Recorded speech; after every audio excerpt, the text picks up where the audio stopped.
합장하십시오. 아미타불, 아미타불, 아미타불. 반갑습니다.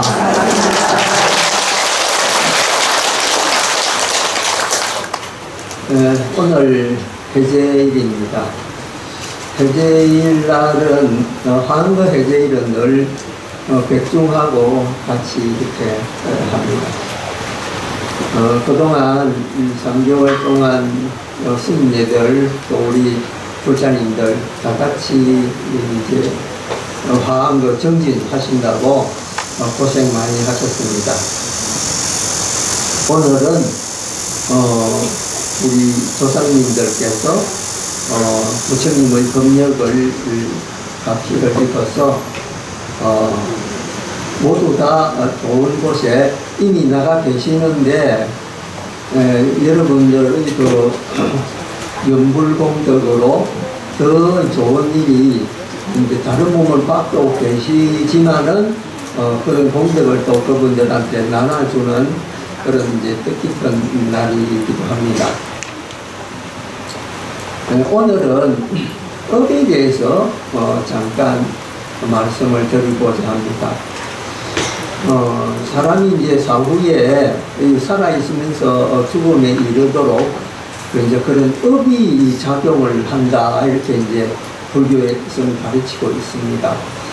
이제 그것이 앞서서 사람이 과연 또 환생을 하느냐, 이런 문제는 옛날부터 지금까지 학자들이나 동서야거의 여러 이제 과학자들이 규명하려고 노력해온 결과인데, 지금은 거의 이 학자들이 환생이 있는 걸로 그렇게 여기고 있습니다.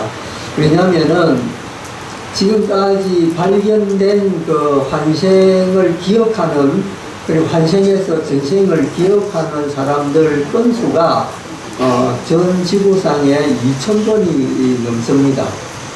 근데 왜냐하면 사람은 태어나면서 전생을 바로 잊어버리는 그런 게 있습니다. 그런데 왜냐하면 모든 사람이 전생을 기억을 하면은 지구에 아마 혼란이 올 것 같습니다. 전생에 나를 죽인 원수 뭐 이런 것도 있고, 또 내하고 평소 관계 안 좋았던 사람들이 이렇게 전생이 기억이 되면은 그 사람들한테 해코지도 할 수도 있고, 이래서 사람은 태어나면서 바로 이제 전생에 대한 기억이 지워져 버립니다. 그런데 그 중에서도 완전하게 전생을 기억하는 사람들이 가끔 나옵니다.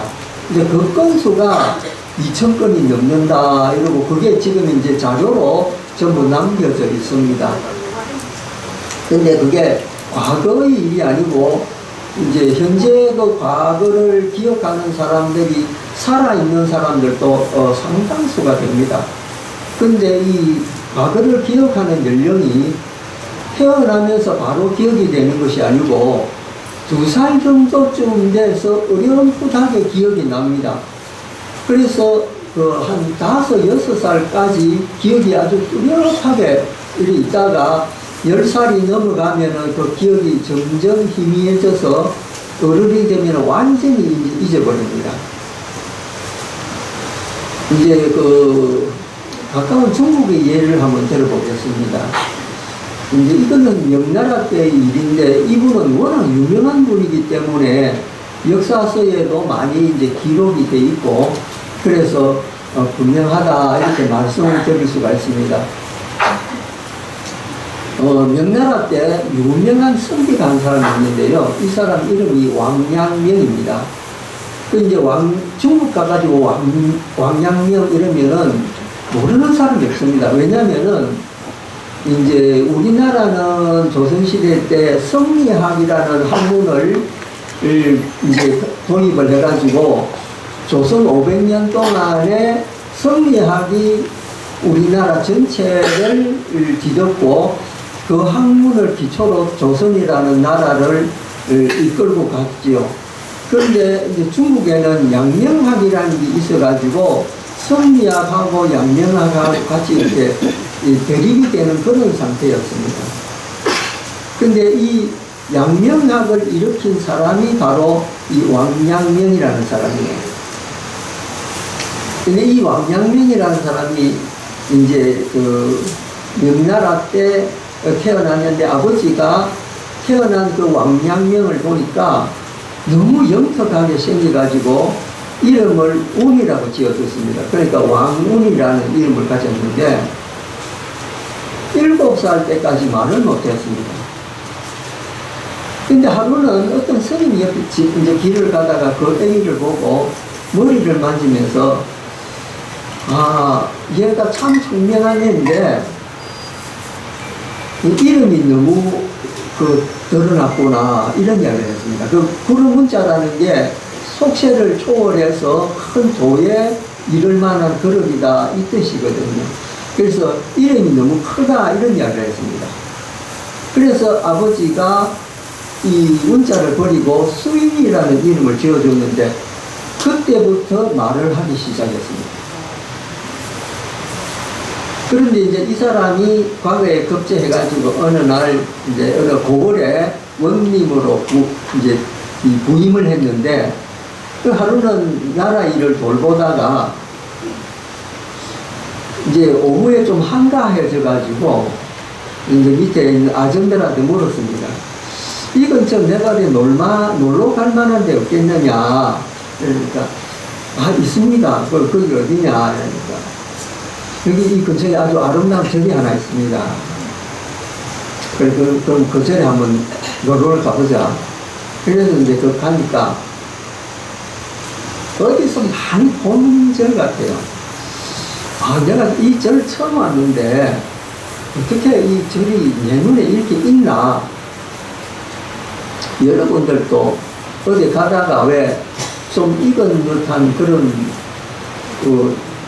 장소도 있고 어떤 사람을 보면은 또 저 사람 어디서 봤는데 뭐 그런 느낌 드는 사람도 있잖아요. 그런 식으로 이제 그분이 그 절을 둘러보니까 이 절이 어디서 많이 있고 자기가 살았던 느낌도 들고 그래요. 그래서 절 구경을 하다가 한 곳에 딱 이르렀는데 문이 딱 이렇게 잠겨져 있어요. 그래 이제 스님들 시켜가지고 이 문 좀 열어라 이러니까 스님들이 이 문은 못 엽니다 그래요. 왜? 이러니까 이 문은 옛날부터 문 열지 마라는 그런 그 이야기가 내려오기 때문에 저희들이 문 못 엽니다. 그러면은 내가 열어보겠다. 그래 이제 그 사람이 벼슬낯이었기 때문에 이제 자기 힘으로 열 수 있었죠. 문을 딱 여니까 안에 제일 비슷한 게 소보카일이 있는데 그 위에 이제 이 가사가 위에 하얗게 낡아가지고 거의 덮여져 있는 거예요. 그래서 들어가서 이렇게 바라보니까 벽에 글이 하나 써가 있는데 이 문을 여는 사람은 왕수인인데 이 문을 닫은 사람이 곧 문을 여는구나 이렇게 써있어요. 그러니까 이제 그 옛날 말에 어떤 스님이 이제 스님들한테 내가 요 안에 들어가서 입적을 할 거니까 누구든지 문을 열지 마라. 그래서 스님이 안에 들어가 밖에서 문을 이제 닫아버렸어요. 그러니까 그래가지고 세월이 그렇게 한 5, 60년이 흘렸던 거예요. 그러니까 이제 거기에 문 닫은 사람이 그 문을 여는 사람이라 했으니까 자기가 그 사람이잖아. 그러니까 왕수인이 내가 전생에 이 스님이었구나. 그렇게 알았던 거예요. 그러니까 이제 이 이야기가 널리 퍼져가지고 그 왕양명이가 이제 그 금산 스님이라고 하는 스님인데 그 금산 스님의 그 환생한 몸이다 이렇게 알려져요. 중국에서 굉장히 유명한 이야기입니다. 근데 일반인이 환생을 했으면 별로 유명하지 않을 건데 그 왕양명이가 그 환생한 그거기 때문에 그 일화기 때문에 중국에서는 굉장히 그것을 훌륭하게 생각하고 조금 전에 말씀드린 그 양명학이라는 것도 불교 사상에 기초를 해서 유교적으로 해석을 한 그런 내용입니다. 그러니까 그 내용만 보더라도 이분은 전생의 스님이었다. 이걸 이제 우리가 알 수 있죠. 그러니까 우리 인생이라는 것은 우리가 단지 모를 뿐이지, 우리는 반드시 죽으면 어딘가에 또 태어나고 다른 몸을 받게 된다. 그래서 불교에서는 그 업을 중요하게 생각하고 업을 잘 지켜라. 그래서 신구의 삼업을 잘 다듬어 갖추어라. 이런 말 하잖아요. 근데 이제 이 업이 어떠냐면 업이 세 가지가 있습니다. 첫째 업은 전생에 지은 업이 그 업이고, 둘째는 자기가 현재에 짓고 있는 업이 두 번째 업입니다. 근데 세 번째 업은 뭐냐면요, 죽을 때 짓는 업이 있습니다.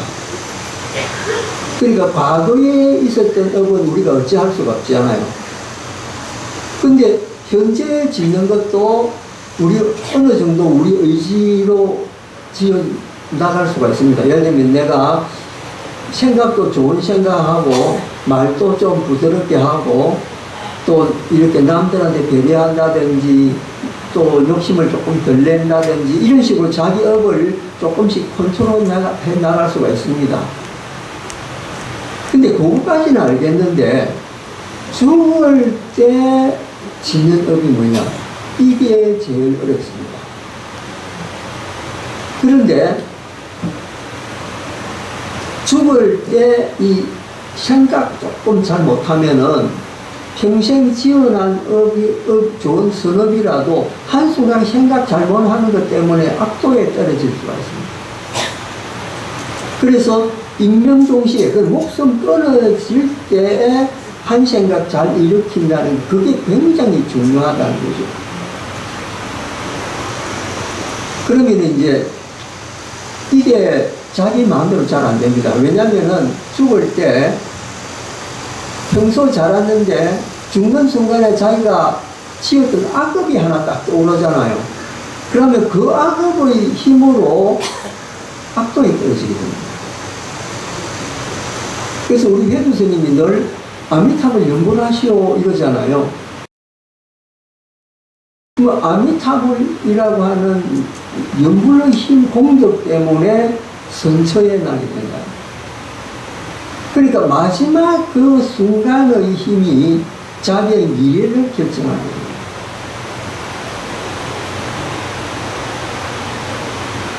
그런데 이제 우리가 보통 업하면은 내가 지은 이 업장이구나 이렇게 생각하는데 그것뿐만 아니고 우리가 하는 모든 것이 다 업입니다. 그러니까 세상에 업 아닌 것은 없습니다. 가서 나가면서 혼잣말을 하는 것도 업이 되고요. 길거리에 그냥 무심하게 걷는 것도 업이 됩니다. 그러니까 우리의 삶은 문자 그대로 업의 연속이다 이렇게 볼 수 있습니다. 그러니까 이 업의 개념을 잘 알아야 불교인으로서 훌륭한 삶을 살 수가 있습니다.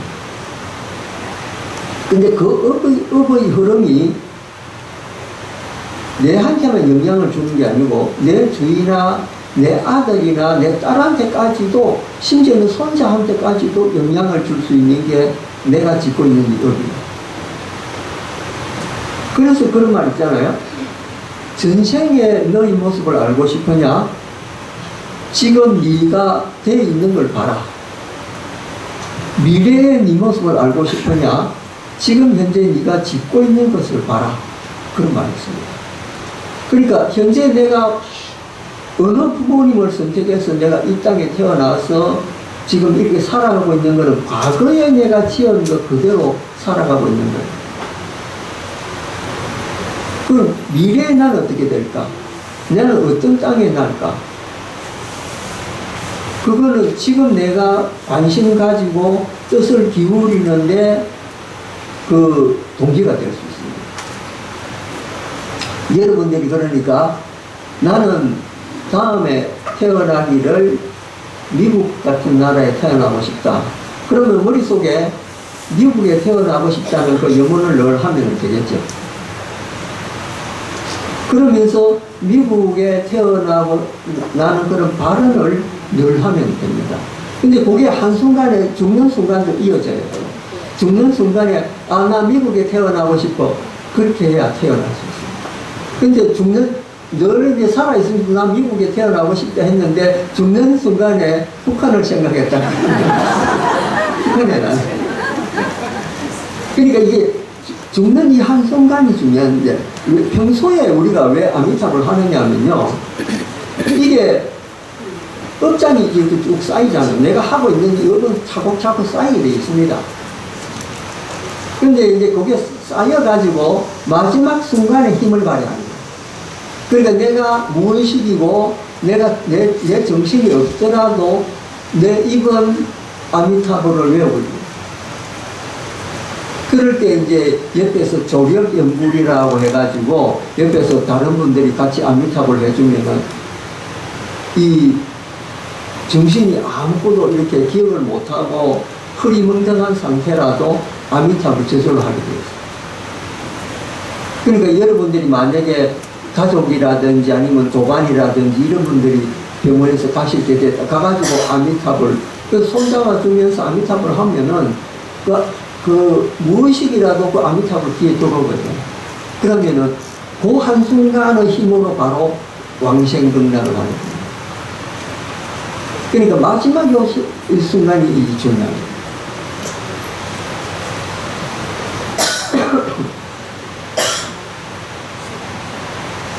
그런데 이제 이 법이라고 하는 게 얼마나 이게 무서우냐면요. 옛날에 부처님 시대 때 그 앙굴리말라라고 하는 이제 이런 사람이 있었습니다. 스승을 잘 못 만나가지고 이제 공부를 이렇게 이제 하는데 스승을 잘못 만났다기보다는 스승 부인을 잘못 만난 거예요. 그래서 스승 부인이 이 남자가 너무 늠름하게 잘생겨 놓으니까 유혹을 한 거예요. 그런데 이 사람은 끔찍도 안 하고 그냥 이제 자기 수행 계속 하고 하는데 이 부인이 유혹을 하다가 남편한테 뭐라고 했냐면은 이간질을 저 사람이 날 겁탈하려고 했다. 이러니까 남편이 듣고 노발대화를 했습니다. 그래서 이제 이 앙골리말라를 불러가지고 사람을 100명을 죽이면은 돌을 얻게 된다. 이 사람이 굳이 그대로 그 말을 듣고 밖에 나가지고 이제 살인을 하게 됩니다. 사람을 죽여가지고 죽인 그 전토로 해골을 목걸이처럼 만들어가지고 쭉 이렇게 몇 겹을 이렇게 둘러갔죠. 그래서 이제 손에 이제 칼을 들고 눈에는 광기가 이렇게 끄덕끄덕 하고 있으니까 아무도 그 사람을 제지할 수가 없어요. 가까이 가면 죽여버립니다. 그래서 이제 마지막 한 사람만 죽이면 100개를 하는데 이제 이 사람 칼날을 피해가지고 사람들이 흔적이 다 사라지가 있으니까 그걸 보니까 저기서 누가 걸어오는데 웬 이제 사물이 한 사람 걸어오고 있어요. 그 사물이 여기 부처님이었어요. 그래 이제 부처님한테 따라가서 목을 칠라 하니까 부처님이 칼을 내려놓아라. 그 말에 정신이 끊겼어요. 우리도 그런 사람 많이 있습니다. 그걸 뭐라고 부르냐면 사견이라고 부르는데, 사견이라는 데 한번 이렇게 물이 들잖아요. 아무리 해도 답이 없습니다. 예를 들면은 젊은 대학생들이 신천지에 빠져가지고 아무리 부모가 빼내려고 해도 꿈쩍을 안 합니다. 예를 들면 또 돈을 아십니까? 여기에 빠진 사람들 있잖아요. 부모들이 아무리 애원을 해도 귀에 안 들어옵니다. 이건 뭐냐면 사견이라는 것은 그만큼 겁납니다. 그리고 그거는 만약에 그 바른 이야기로서 이야기를 해줘도 귀에 안 들어옵니다. 오직 사견만이 제일이다. 근데 그거는 그 사람들이 사견인 줄 모릅니다. 그래서 잘못된 가르침에 한번 빠지면은 헤어날 수가 없습니다.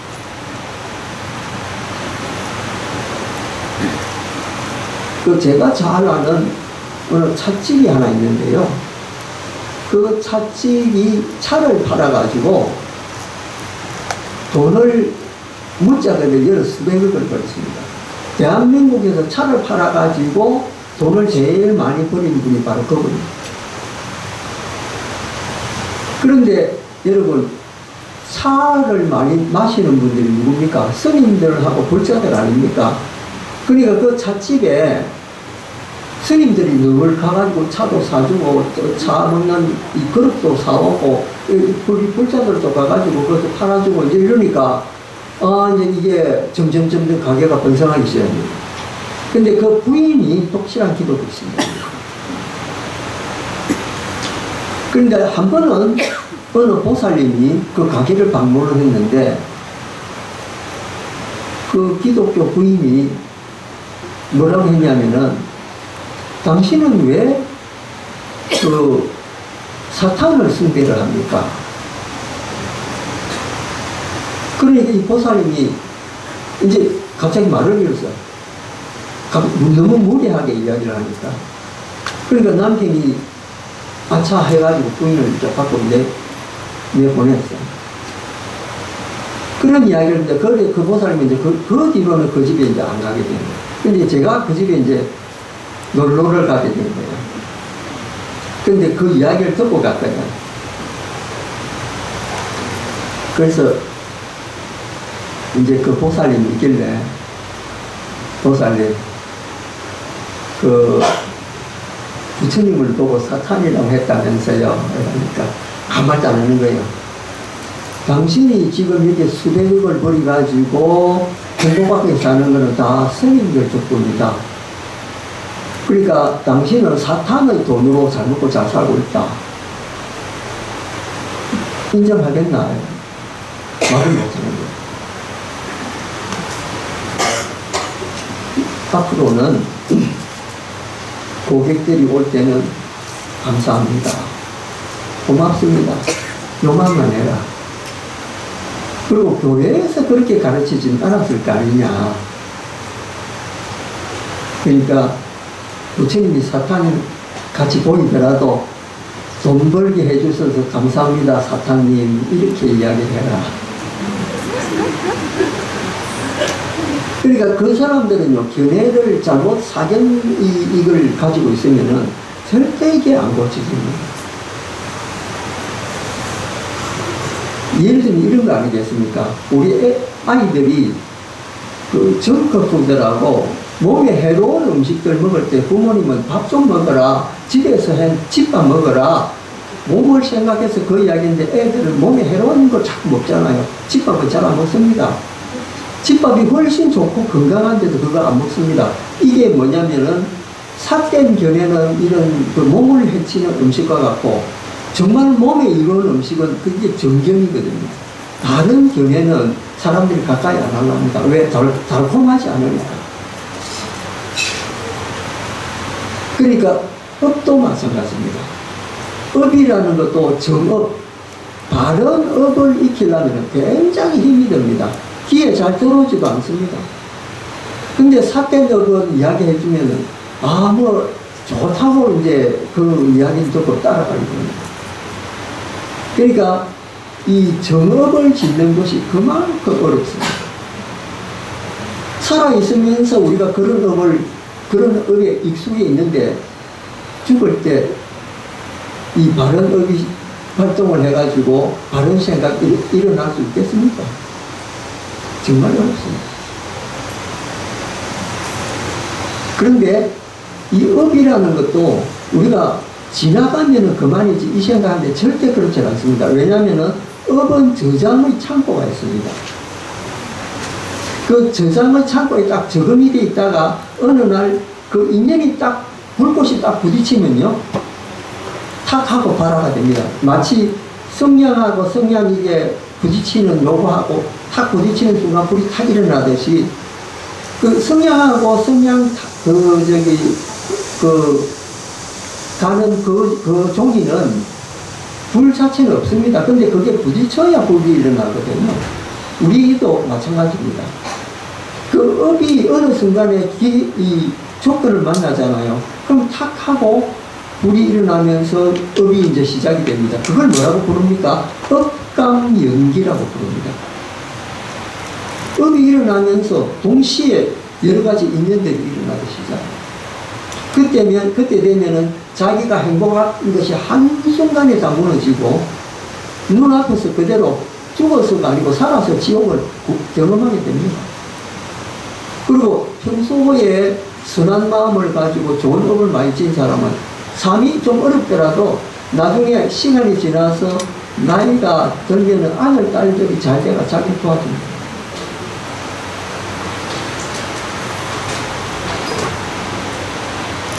이 업이 지속할 때는 네 가지 업이 있습니다. 하나는 뭐냐면은 창조의 업이 있습니다. 어떤 사람은 뭘 잘 만듭니다. 뭘 창조를 하는 거죠. 예를 들면 회사를 아들이 세 사람이 있는데 어떤 아들은 그 회사도 만들고 그 운영도 잘하고 그렇습니다. 그런 사람은 창조의 업이 있습니다. 두 번째 업은 뭐냐면요. 도와주는 업입니다. 뭘 하고 있는데 우연히 누가 와가 도와준다든지 그런 일이 있습니다. 그런 게 도와주는 업. 자기한테 그런 은이 있는가 없는가 한번 생각해보면 내가 창조업이 있나. 예를 들면 내가 요리를 엄마한테 배운 대로 안 하고 내 나름대로 머리를 써가지고 창작해가지고 요리를 만들 줄 안다. 그러면 그 사람한테 창조업이 있습니다. 그런데 내가 그런 업은 없더라도 누굴 도와주길 좋아한다. 그러면 도움의 업이 있습니다. 세 번째 업은 뭐냐면 지속의 업입니다. 뭘 하나 해놓으면 꾸준하게 잘 유지하는 사람이 있습니다. 예를 들면 이제 요번 그 정월달부터 내가 운동을 해야 되겠다. 그러면 운동을 꾸준히 하는 사람이 있고 중간에 그만두는 사람이 있습니다. 운동을 꾸준히 하는 사람은 지속의 법이 있죠. 은행에 저축하는 것도 그렇습니다. 매달 꾸준하게 넣는다. 그건 쉬운 일은 아니거든. 뭐 일이 있으면 그거 깨야 되고 그러니까 쉬운 일 아닙니다. 그 다음에 네 번째가 파괴업이 있습니다. 파괴업이 뭡니까? 뭘 하는 것마다 깨트리는 거예요. 개를 모았는데 그 사람만 들어오면 이상하게 모임이 이 파토가 납니다. 그리고 내가 뭘 자기한테도 파괴의 업이 있는 사람이 있습니다. 그런 사람은 내가 뭘 하려 해도 내가 뭘 손대면은 그건 다 깨집니다. 왜? 그 사기그릇, 유리그릇 이런 것을 유달리 잘 깨는 분 있잖아요. 그런 분들은 파괴의 업이 몸 안에 있습니다. 그러니까 내가 어떤 업에 가까운가를 한번 생각해 보십니다. 그러면은 나는 내가 하는 일이 뜻대로 잘 되더라. 그 창조의 업이 있으니까 그대로 이제 쭉 이렇게 밀고 나가면 되고 남을 도와주고 또 내가 도움받는 그런 업이 있다. 그러면은 그 업을 또 10분 또 활용을 해야 됩니다. 지속의 힘도 업도 마찬가지고 파괴의 업은 그걸 고치려고 노력해야 됩니다. 살아있으면서도 이런 업의 작용이 있는데 죽어서 업의 작용은 문자 그대로 형용할 수가 없습니다. 왜? 다음 세를 결정하는 거기 때문에 그건 굉장히 중요합니다. 죽어서 일을 어떻게 알겠느냐. 예를 들면은 죽어서 3일 만에 살아난 사람도 있고 일주일 만에 살아난 사람도 있습니다. 3년 만에 살아난 사람들이 있어요. 예수님은 죽어서 며칠 만에 살아났습니까? 3일 만에 살아났죠. 근데 3일 만에 죽어서 살아난 사람 시골 할매들 많습니다. 근데 죽은 지 3년 만에 살아난 사람이 있어요. 이 누굽니까? 달마대사.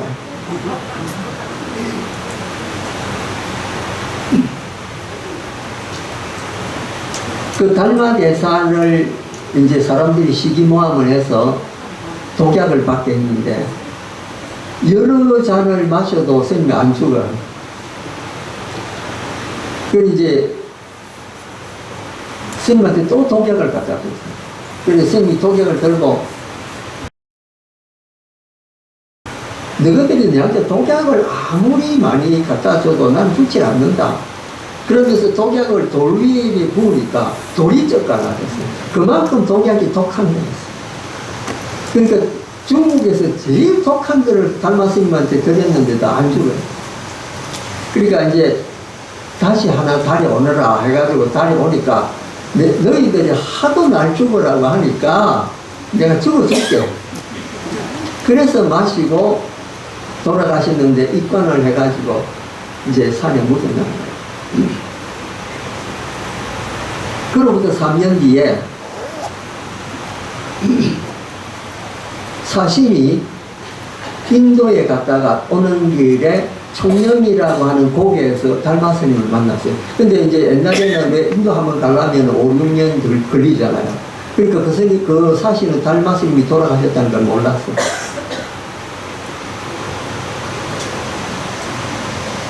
그런데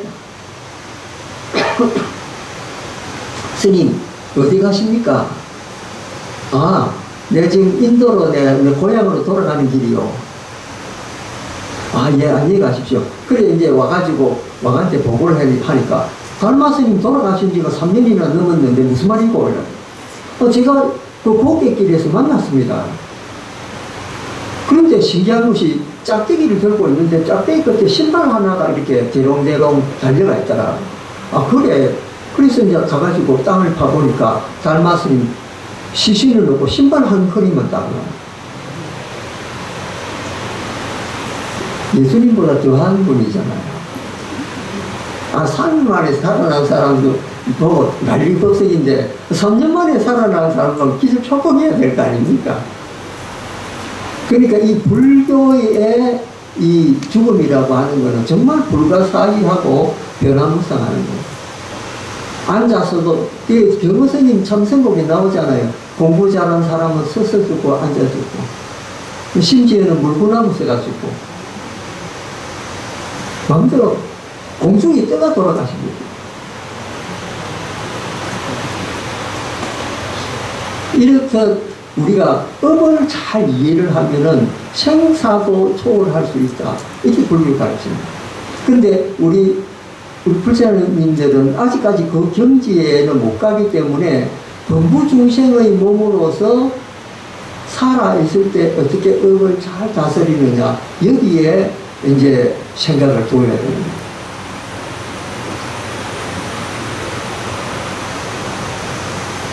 그럼 어떻게 하면은 업을 잘 챙기고 잘 짓는 거냐? 여러분, 3계의 5계 늘 봤죠? 그 5계가 우리 몸을 잘 관무리하고, 우리 입을 잘 관무리하고, 우리 생각을 잘 관무리하는 그런 좋은 업을 만드는 이 반석이 됩니다. 5계를 지키면은 이 천상락을 받는다. 부처님께서 그런 말. 그래서 불자들이 기본적으로 하는 게 뭐냐면은 보시와 지계. 늘 보시를 절대 행하고 5계를 잘 지켜라. 요게 우리 불자님들이 행동으로 할 수 있는 좋은 업을, 선업을 짓는 방법이에요. 근데 5계라는 것은 일상 속에서 우리가 늘 이 하는 거기 때문에 어렵지 않습니다. 이제 연세들이 들었으니까 특별하게 우리가 뭐 살생할 일은 없잖아요. 마음만 먹으면 별로 살생할 일 없습니다. 근데 여러분들이 음식점에 가가지고 생선이나 고기 먹는 거는 그건 여기에 해당 안 됩니다. 그러니까 이제 그 중생의 생명을 생각하면은 자기심이 점점 깊어져 가지고, 아, 이것도 이 죽기 전에는 하나의 축생이었구나, 그렇게 생각하고 하나의 생명이었구나, 이렇게 생각하면은 그 고기를 조금씩 멀리 하다 보면은 그게 습관이 돼 가지고 고기를 차츰 이렇게 끊게 되는 건데, 한꺼번에 여러분들이 끊기는 힘든 거거든요. 그러니까 뭐냐면은 될 수 있는 대로 살아있는 생명은 조금 조심해가 안 죽여야 되겠다. 그 생각을 이제 가지시고. 여러분이 젊을 때는 또 가족을 위해서 내가 생명 있는 걸 사가 와가지고 요리도 할 수 있고 이러는데 연세 들었으니까 이제 좀 조촐하게 먹고 또 위도 옛날 젊을 때처럼 그렇게 왕성하지 않거든요. 그런 부대로는 음식 먹고 그러면 되거든요. 그리고 이제 도둑질 할 이유는 없잖아요. 그리고 이제 우리 계시는 보살님들은 기본적으로 유통기한이 다 지난 분들입니다. 다른 생각은 다른 남자를 품지는 않겠잖아. 그러니까 뭐 그거는 또 그렇게 지킵니다. 그 거짓말 하는 거예요. 연세 들수록 거짓말 안 해야 됩니다. 왜냐면은 거짓말 하는 거 습관이거든요. 그러니까 한번 거짓말 해놓으면 그 거짓말 듣기 위해서 또 다른 거짓말하고 또 다른 거짓말, 거짓말이 조금 늘어납니다. 진실만 이야기해도 다 이야기 못합니다. 그리고 거짓말해서 내가 무슨 이득을 보겠습니까? 그러니까 이제 거짓말도 안 하면 좋죠.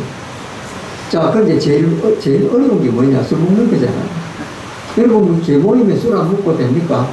한 잔씩 하잖아요. 근데 이제 이런 말을 하는 스님도 있습니다. 취하지 않도록 술을 먹으라. 아니, 그때 술 먹는데 안 취할 수 있습니까? 취하려고 먹는 거, 그게 술이잖아요.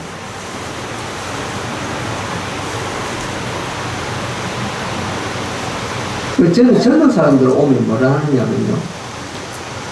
소주를 먹지 말합니다.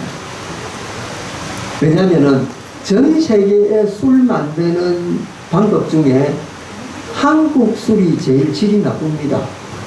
왜냐하면 화학주거든요. 예를 들면 여러분들이 집에서 담그는 뭐 과일주라든지 이런 것들은 반주로 한 잔 먹는다 이러면 건강에 좋습니다. 근데 화학주는요, 백해무익합니다. 안 좋아요.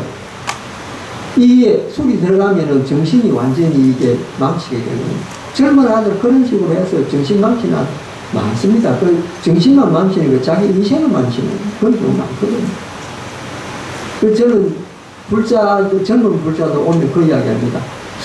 소주 마시고 모아놨다가 좋은 위스키 한 잔 마셔요. 근데 한 잔 위에 더 이상 먹지 마라. 그게 딱 정해줍니다. 그러니까 어떤 겁을 안 정해주면요.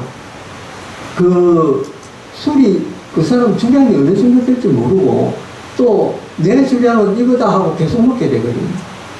그래서는 안 됩니다. 그래서 몸에 이로운 거, 위스키 같은 거는 한 잔 공유로 만드는 거기 때문에 그것도 공유를 정유해서 만드는 거거든요. 얼음물하고 같이 먹으면 취한 느낌이 전혀 안 납니다.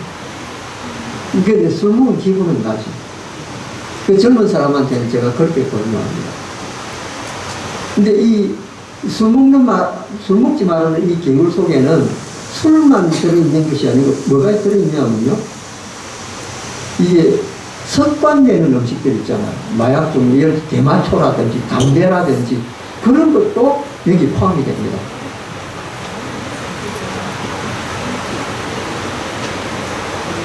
그 젊은 청년들하고 앉아있으면은 입에서 담배냄새 나는 애들이 있습니다. 그럼 저는 그럽니다. 젊은 사람 입에서 향기 나면 좋겠나? 아니면은 지금 썩은 담배냄새 나면 좋겠나? 그 자기는 부끄럽게 생각해요.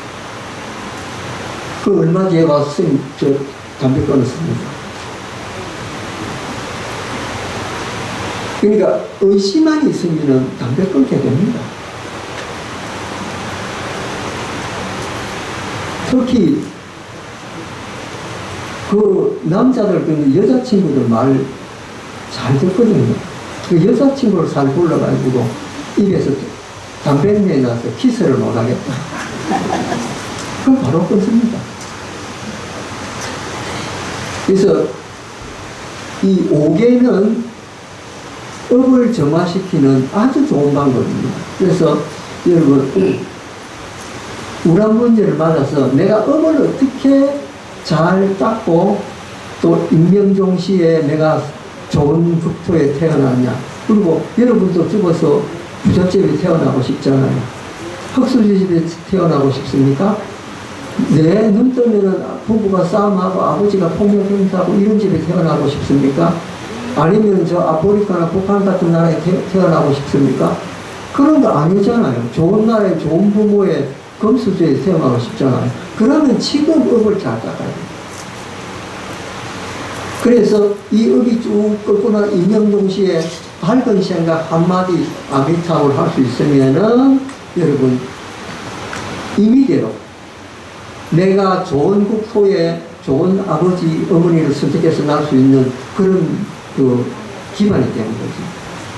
그래서 오늘 우란 문제를 맞아서 우리가 특별히 업에 대해서 한번 생각을 하는 그런 이야기를 했습니다. 그러니까 굳이 이 천도제를 통해서 선망하신 우리 조상님 부모님들 어느 곳에 계시든지 복덕이 더하고 그친 값비가 있고 여러분들도 이제 업을 잘 이해를 하셔가지고 내가 이런 업을 서너 번 닦아야 되겠다 이렇게 마음을 주시고 그러면은 정말 좋은 보람 있는 그런 이제 백중제가 될 것 같습니다. 감사합니다.